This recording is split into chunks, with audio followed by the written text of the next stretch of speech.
paano ka naghabol ng pag-ibig nung mga panahong naghahanap ka pa ng pag-ibig? Super ewan ko nga kung bakit ako yung kinuha mo sa topic na marupok.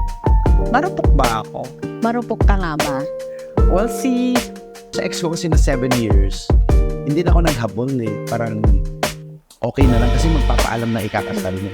Sa pagka-block namin sa isa't isa, hindi ko alam kung sino na una nag-block, I'm sure ako. Wala na. pag may ka-share ka sa isang tao, parang hindi mo makuha yung buong gusto mo. So, Paano ka ba magmahal? Ay bibigyan ko lulutuan ko siya ng bongga. Di ba marunong kasi ako magluto eh. Kaya kung hindi siya kakain, ay Break na kayo. oo. Ano ba yung nakakamira? Paras na ako. Alam ko na naman. Ang lokal.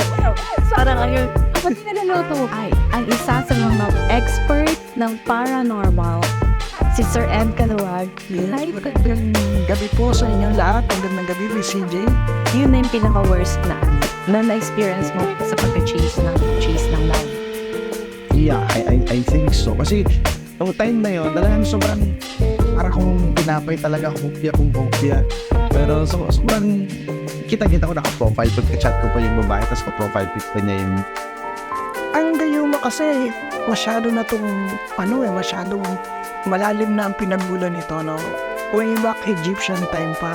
Alam naman natin na pagdating kasi sa Mahika, pagdating sa wisdom, Egypt yung sila yung seats of wisdom. Ako nga palang makakasama ninyo sa Pusong Malaya, the podcast.